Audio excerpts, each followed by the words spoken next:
The Indianapolis Colts are actually a very good team. Yeah, you heard me. I said it. The Colts are actually a good team to all of y'all that don't believe it. We're going to tell you why on Locked On NFL. The barbershop is open and Tony Wiggins has a chair for you. He's ready with some real NFL talk. The local experts of Locked On bring their expertise, and Wiggy is ready with his clippers and shears. Sit down and enjoy. The new Locked On NFL starts now. Locked On Podcast Network.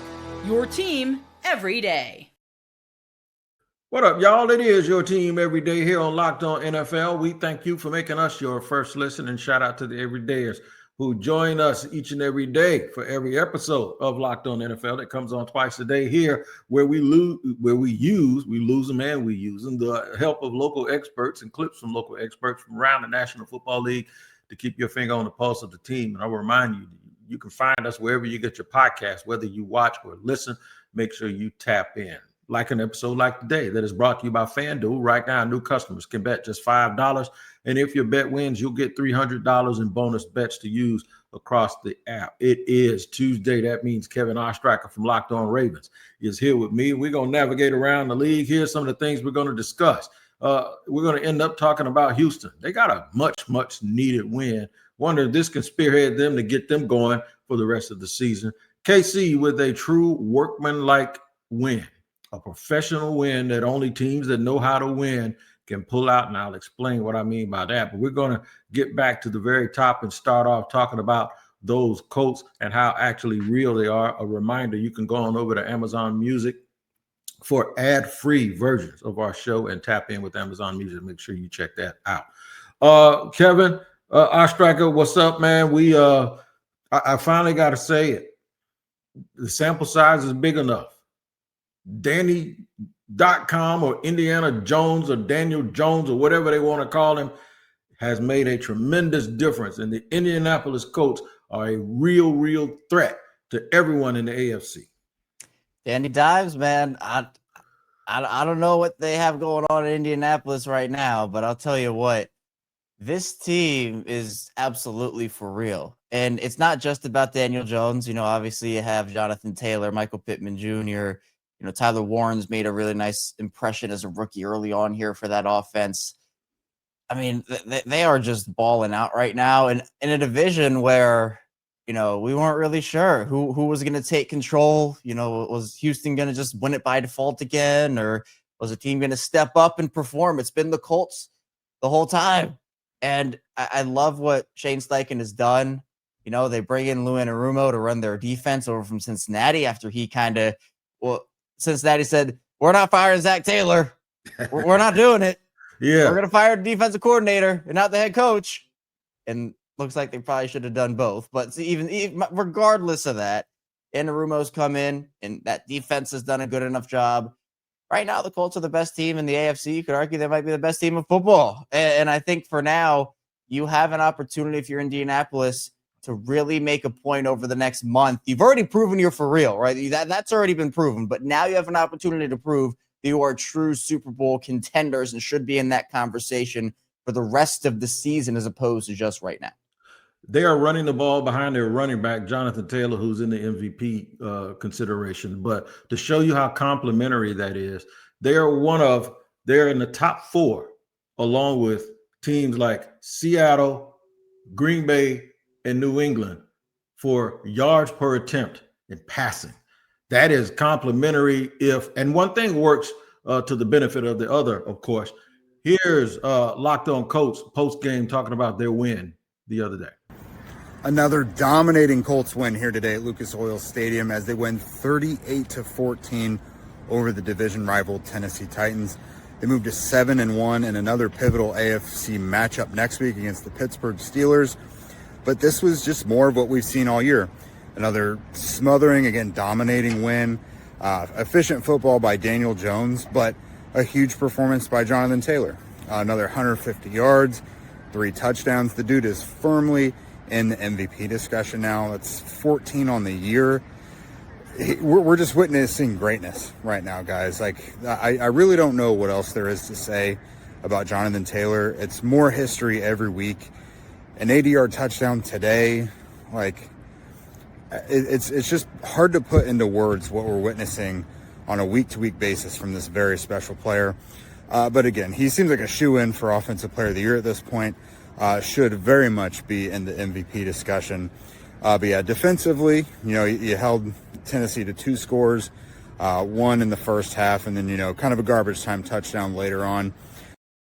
Now, they beat a team that is putrid. They beat a team that's already fired their coach. They beat a team that will likely be picking back in the top 3. I wanted to say number 1, but then I thought about how bad the Raiders are and how bad some other teams are. But it's still something to be said about a team that goes out and handles their business. We've seen teams in the past lose to teams that they have no business losing to. The Colts used to be one of those teams, and now they are not. Moving on to a team that everyone knows is a pretty good football team, but you're kind of waiting on them to have that little bit of a breakout game. Well, you know what? Put the Eagles in front of the New York Giants, and you get them in front of a rival, and they stepped up and did what the Eagles do. Saquon Barkley finally had a big breakout game. A.J. Brown did not play. The tush push. We're going to talk about that in just a second after we hear from Lou DiBiase. The Philadelphia Eagles just completely dismantled the New York Giants. And my main takeaway, Kevin Patullo and Nick Sirianni deserve a lot of credit. We've been on them all year, and rightfully so, but they have completely turned around the offense the last 2 games by using more under-center looks, play action, outside zone, running attacks. That allowed the Eagles to rush for over 200 yards today. Saquon Barkley, the explosive home runs were there. Jalen Hurts, just surgical, only 5 incompletions on the day, 4 passing touchdowns. Jalen looked like Super Bowl 59 Jalen, again, 2 weeks in a row. But Kevin Patullo, the marriage of the run and pass concepts has been really impressive. Perfect red zone play calling. They've fixed this thing, and it's only been 2 games. Got to keep it going, but I've been really impressed with the Eagles' offensive coaching staff in these last 2 wins, and now just like that, the Eagles are 6-2, and all feels right in the world. Yeah, all feels right until somebody pulls out a book and starts reading the book on the sideline. But say what you want, the Eagles can put it together at any point, and they are still the Philadelphia Eagles, and in my opinion right now, still right there with the Green Bay Packers as a team to beat in the NFC. Yeah, Philly's always going to have the talent here. They're always going to be in that contender conversation as long as they have Jalen Hurts in the roster that they have, and as long as Howie Roseman continues to wheel and deal like he's been doing over the course of his career. But that A.J. Brown situation is something they just need to figure out. Is he there? Is he not there? Is he bought in? Is he not bought in? Distractions like that, and with what A.J. Brown, extremely talented player, we all know that, but it's just gotten to a point now where it feels like every week, you mentioned the book on the sideline and all the other stuff. He's making cryptic posts seemingly before and after every game now. At least it feels that way with how often we hear about it. So that's something I feel like if they want to make a run, they have to just have a conversation with A.J. Brown and be like, look, you in or not? We want this to work. This is what we feel. Or maybe they don't. Maybe they say, hey, this is not what we want anymore, and they trade him. I don't know what the deal is. But, I feel like if that continues to go the way that it does, it's going to reach a breaking point. The trade deadline comes up in a week, and, I guess we'll see what happens. But for now, Philly's still a really good team. I know people have, I would probably say, overreacted to some of the games they've played so far this season, but they're still going to be in that contender Super Bowl conversation. They did win the Super Bowl less than a year ago after all. So I got a feeling if they traded A.J. Brown to Baltimore, y'all would staff a librarian on the sideline and have as many books as he would want to read. I'm just saying, Ostrich, it sound like to me that you're trying to push them to go ahead and trade him, and maybe the Ravens go out there and get him, and he can read books on y'all sideline, and you probably if they want a backup quarterback in Cooper Rush, we can help him out. Cooper Rush for A.J. Brown, I'll tell you, that seems pretty fair to me. Who says no? I don't know. No doubt about it. All right, we're going to talk about the team that might have a few losses, but they look like they are ready to make a run, and it's the usual suspect in Kansas City. Man, they look good. They look good while looking bad. We'll talk about that and what that means in just a second here on Locked On NFL.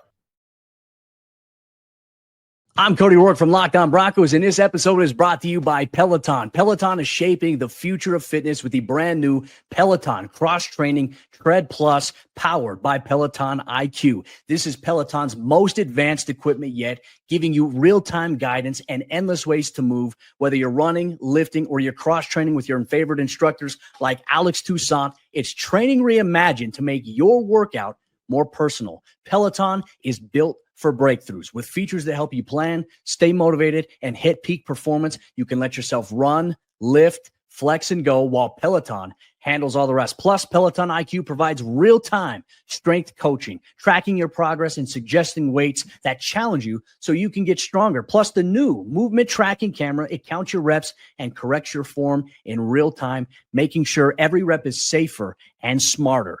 So let yourself run, lift, flex, push, and go. Explore the new Peloton Cross-Training Tread Plus at onepeloton.com. All right, moving and grooving here with my man Kevin Ostrich from Locked On Ravens.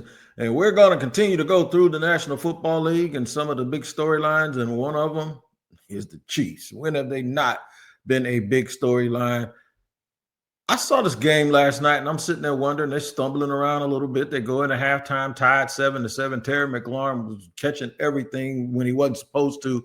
And I'm sitting there wondering what's going to happen after the half. Well, you're about to hear what's going to happen or what happened, and then we'll discuss how and why it occurred. Here's Locked On Chiefs. The Chiefs survived their own mistakes, Patrick Mahomes' interceptions, and a slew of penalties, but they got it done, and they had a game they had to have on national TV.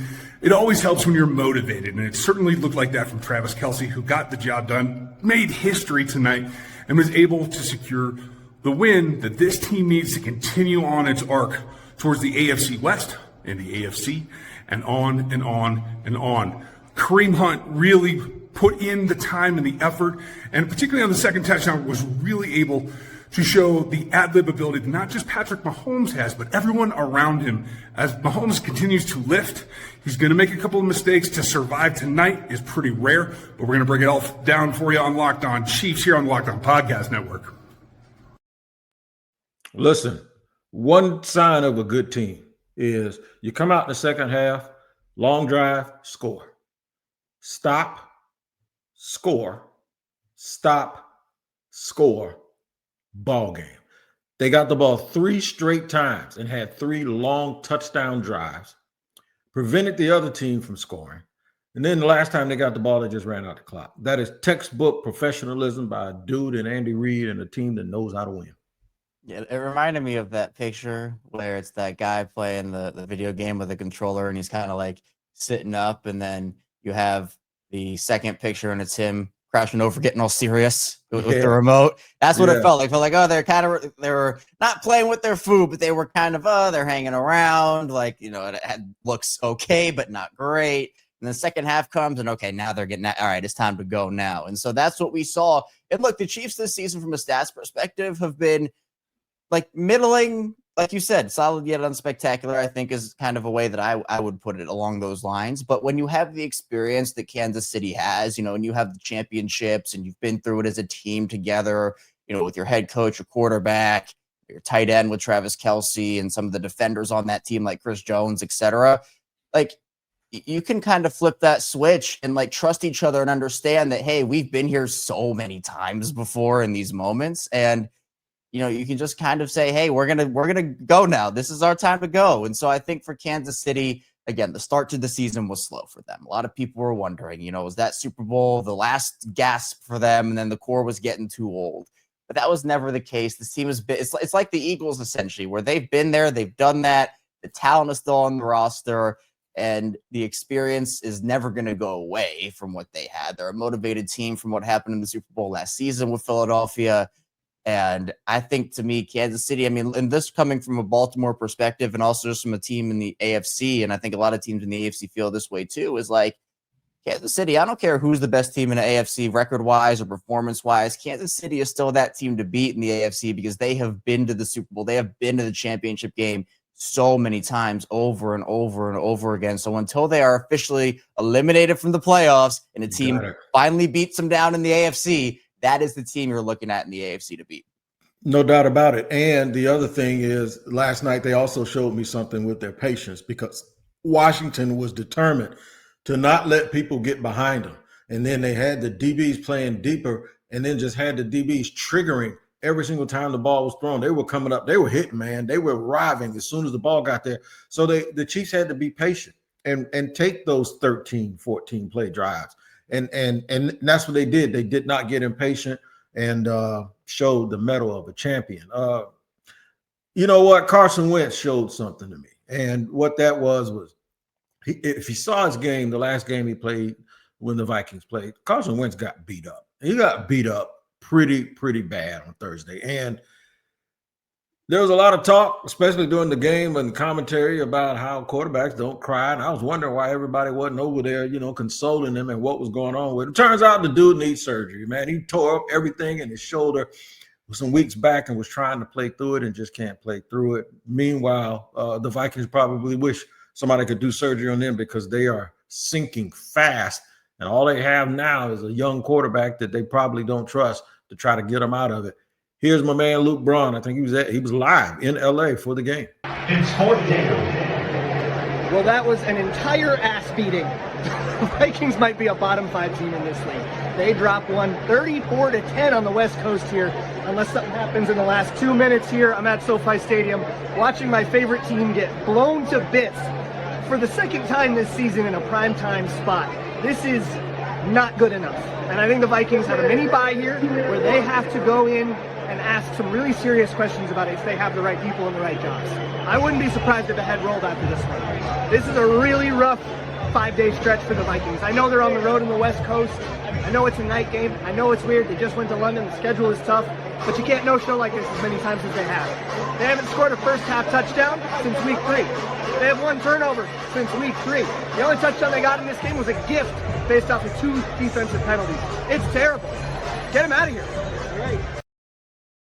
Man, did I hear Luke Braun basically call for Kevin O'Connell? I heard somebody else talking about that stuff. You'd have never thought that you'd hear people asking that KOC might be removed. Now, I'm not saying that that's what Luke said, but sounds like he wants somebody to get a pink slip.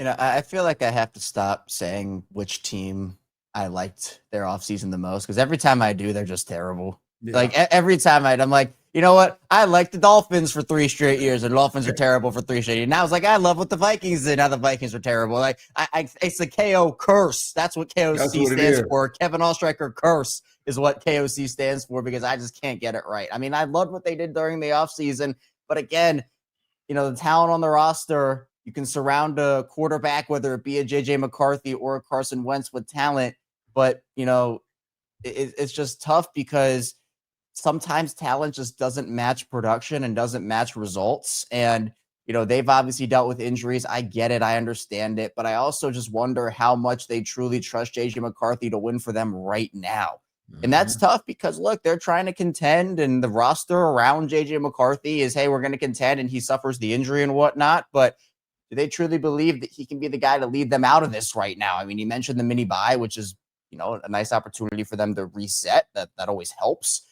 But, when you have a team that has Justin Jefferson and Jordan Addison, and, you bring in offensive line and defensive line help, and, you're coming off the year you had last season with Sam Darnold. I mean, yeah, a lot of people in Minnesota right now looking at Seattle saying, please, just let us have him back, please. Because we saw with Darnold his ability to lead a roster and at least keep them afloat. And Carson Wentz, look, I mean, guts right there to gut out what he was going through. I mean, just crazy that situation even was there. But I think that for me, Minnesota's that team right now where a lot of expectations, a lot of talent on the roster, and there are a couple of them that aren't Minnesota as well. But, it's definitely been disappointing for them to start the season through the first couple months. Definitely have been. We'll talk about more teams that are happy about wins, especially one in Houston. They needed a big win, and they finally got it. We'll hit that in just a second here on Locked On NFL.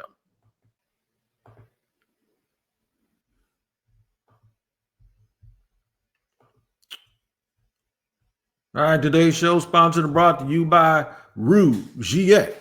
Look, let's be real, man. Making excuses doesn't solve anything. We've all Heard them before. It's just stress, baby. I'm tired. Or it happens to everyone sometimes. But when it comes to performance, sometimes your body just needs a little extra support.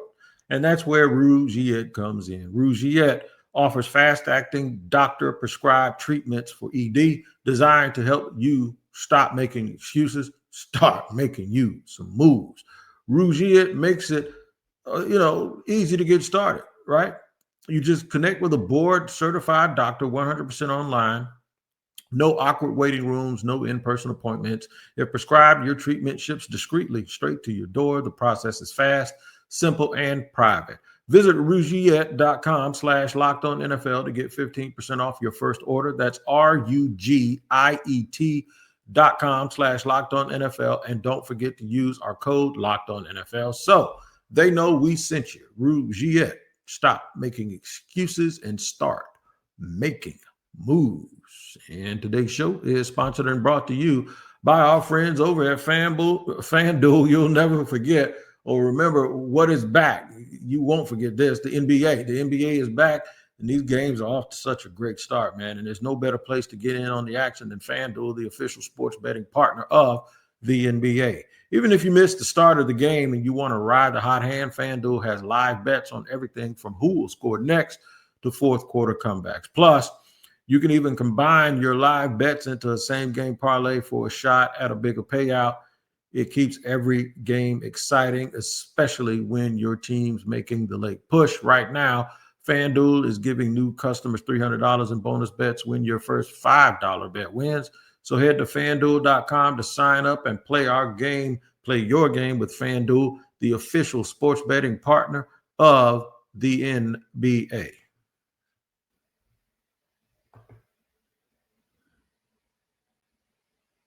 All right, moving along with my man Kevin Ostrich here on Locked On NFL. The Houston Texans. We get to talk about the Houston Texans early in the week, and it's because they won a football game, albeit against the San Francisco 49ers, who, by the way, were 5-2 and was one of those teams that I was sitting there thinking was ready to start trading stuff a couple of weeks ago, but then they kept winning. Well, Houston got there, I guess you could say, not really a revenge, but that is where DeMeco Ryans came from, a very familiar team. Let's hear from John Hickman Lost on Texans. You know what? That might be appropriate coming from an AFC South guy. Locked on Texans. This is the way the Houston Texans ball. They beat the San Francisco 49ers, who came into Houston with a 5-2 record. They leave out with an L. Houston now improves to 3-4 on the season, powered by quarterback C.J. Stroud. I'm your Locked On Texans football analyst and credential media member, John Hickman, your team every day. Protection for C.J. Stroud was chef's kiss. He had time in the pocket, and because of that, he was able to dice up the San Francisco 49ers' seventh best defense in the NFL, scoring defense in the NFL. Houston put up 25. On the flip side, not a good day from CMC, not a good day from Mac Jones. They limit CMC to under 70 total yards, altogether, and Mac Jones just didn't have time in the pocket to find any of his targets downfield. The one thing that I think we all need to be excited about is when the Houston Texans fully utilize rookie running back Woody Marks, great things happen. He had over 100 total yards on a day, got it busy on the ground, got busy in the air, and really provided a great spark plug for the Houston Texans offense. A great day from the rookies altogether. Urshry played well. Jalen Noel played well. Jaden Higgins scores on the day. And again, we look at Woody Marks, the spark plug that he provided for the running back room. Make sure you listen to the Locked On Texans podcast throughout the week as I continue to cover your team every day. Look, man, they're getting a lot of good play from young rookies. That's a good sign for the GM, a good sign for the coach. Still got those offensive line troubles. Luckily, they were going against the ravaged front seven for the 49ers. But a win is a win this time of year, KO. A win is a win. And look, they needed something. And I think that they got some positive momentum in this game. I mean, look, I watched this team put up 44 points against the Ravens. I mean, I know what they're capable of. I mean, they did it. I mean, they have talent on the offensive side of the ball, but the fact that they did it, again, without Nico Collins was really impressive. You know, a guy stepping up like John talked about. They have a lot of really intriguing young players, and I'm curious to see how they develop because, that's what we've kind of talked about with the Colts in the first part of the show is like, were the Texans just going to win this division by default again? And I know you be in the division with Jacksonville. You're like, all right, who's actually going to do something here? And we saw Jacksonville step up early. And we're like, all right, hey, maybe Jacksonville's going to run away with this thing. And then obviously, well, they played two tough teams. Now, come on, they played Seattle. I'm not saying they're done. I'm not saying they're done, but I'm just saying like that division has pleasantly surprised me as opposed to what I thought it was going to be this season. And I think Houston is a part of that, but not because of their record, because I think of their potential. Because we know they started off the season slow. They had a couple of nice wins here. I think the one against Baltimore, and obviously the one here against San Francisco. But this is going to be their formula. Is offensively, you're going to have to step up. Fairbairn's a really good kicker for them, who when the offense stalls out, you're coming away with 3 points most of the time. And then you just have to rely on your defense with the guys like Will Anderson and the bunch to be able to go out there and push the quarterback back. So you're right. San Francisco came into this game. They were really good. I mean, even with all the injuries, this was a team that was finding ways to win, and the Texans found a way to win against a team that was finding ways to win. So I'm not going to discredit Houston here. I think this was really impressive. Yeah. I want to hear from Peter Bukowski real quick. Even though we heard from him yesterday, we only talked, well, we actually didn't hear from him. We only talked about the game, the Aaron Rodgers Bowl, from the perspective of, well, I think we did hear from Peter yesterday, but we didn't hear from Peter like this. And this is what he has a message for Aaron Rodgers about the game from the upstart and still playing well Green Bay Packers. Jordan Love sliced and diced the Pittsburgh Steelers defense in front of Aaron Rodgers. I'm Peter Bukowski, host of Locked On Packers, here with 3 quick takeaways from the Packers' impressive come-from-behind thumping of the Pittsburgh Steelers, a 35-25 final score. Jordan Love with his best game for my money as a pro. 29 of 37 for 360 and 3 touchdowns. That's almost 10 yards an attempt. And unlike the Cowboys game in the playoffs, which statistically his best game ever, and leverage-wise, situation-wise, given that it was a playoff game, okay. But to come from behind, the offense sputtered, fits and starts, to come out and score on 5 straight possessions in the second half. They take the lead and ultimately run away with this game almost solely because Jordan Love willed it to be so. Now, Tucker Kraft had something to do with that. On National Tight Ends Day, he was the best tight end in the NFL on Sunday. 7 catches for $143 and 2 touchdowns. He looked every bit like the engine of this offense. The one question, the one hiccup, kicker Brandon McManus missed 2 kicks in this game. That's after Lucas Havrasek was perfect in his place while McManus was dealing with a quad injury. So is there a question about the Packers kicker situation? Should be, because Brandon McManus, in my opinion, I saw him live in Jacksonville. He'll let you down, man. At this point in his career anyway, he'll let you down. But good game from Green Bay. I know what it looks like when a team turns the corner. I think they probably turned the corner, and now the expectations will go up that Jordan Love has to look, if not that good, close to it every time. That was the question coming into the game. Yeah, it was Jordan Love. I mean, a guy that, we see the flashes. I mean, we see him do what he did against the Steelers. We've seen him do it a decent amount, but we've also seen those games where just like, wait, where's Jordan Love? And he just kind of disappears. And again, that's a team that has a lot of talent, younger receivers, obviously. That's a group that he's going to have to continue to establish connections with. You have Josh Jacobs in that backfield, but with that defense and some of the stuff they've been able to do with Micah Parsons, they're going to just have to continue to grow with one another. But I think Jordan Love is an extremely talented quarterback, but it's just going to be a matter of putting it together over a full 17 games here. Something that, look, Jordan Love hasn't done this season. There have been like Arizona, that game, everyone's like, all right, Jordan Love, he's about to have a great game. And then it's kind of like, he's not. All right, yep. Where's Jordan Love at? So It's about having those. And look, he doesn't have to have a perfect game every single game. That's not what anybody's asking here. But I think for Jordan Love, if the Packers truly want to go where they're aiming for, which is contending for a Super Bowl, getting to the Super Bowl, Jordan Love's going to have to put on that Superman cape a little bit more than he has so far this season and deliver. So I'm excited to see what Green Bay can do, because that's a team that can score in bunches when they're on, and that defense, when they're on as well, they can wreak havoc both in the pass game and in the run game. They absolutely can. Baltimore going to wreak any havoc. You're going to get your quarterback back. I thought that was an impressive win against the Bears, considering how they had played up to the point that up until this Sunday without Lamar Jackson. They needed it, just like the Bengals needed their game, and they blew it against the Jets. Baltimore actually won their game. So can they hold on until Lamar gets back probably this week? I think so. I hope so. I mean, again, like you said, it was impressive. It was a complete team win, offensively, defensively, special teams wise, and I think gave them a lot of confidence. If Lamar came back and they won that game, I think the vibes would have been, yeah, all right, we know Lamar, yeah, he masked everything, we get it. But they were able to dig deep and win this one without Lamar, and that's a win that they needed. I mean, over on FanDuel, the Ravens are now AFC North favorites again at 2-5, which kind of speaks to how horrible the division has been this season. It has been atrocious, but that's kind of the path of the playoffs. And I'll tell you this, Wig, and if this happens, we have to pull this clip for the playoffs. Come on. The Ravens, their path is probably the division. I would expect that 2 AFC West teams make the wild card. I would expect one of the Patriots and the Bills make the wild card. So I would say those are probably the 3 wild card spots this season, all things considered. The Ravens could win the division at 10-7. Let's just throw that number out there, 10-7. There's a realistic possibility the Patriots win the AFC East and the Bills get the 5 seed, and you have Buffalo coming to Baltimore in the wild card round to face off in what many thought before the season was going to be the AFC Championship game. You could have that in the wild card round. I'm just saying it's possible, but again, you have a long way to go to get to that point. Your schedule opens up, and you need to rattle off some wins here, but you're getting Lamar back hopefully this week against Miami, and hopefully that week 8 win against the Bears will start of something new. No doubt about it. Always good to talk to my man KO, Kevin Ostrich, here on Locked On NFL every Tuesday. You can catch him on Locked On Ravens each and every day.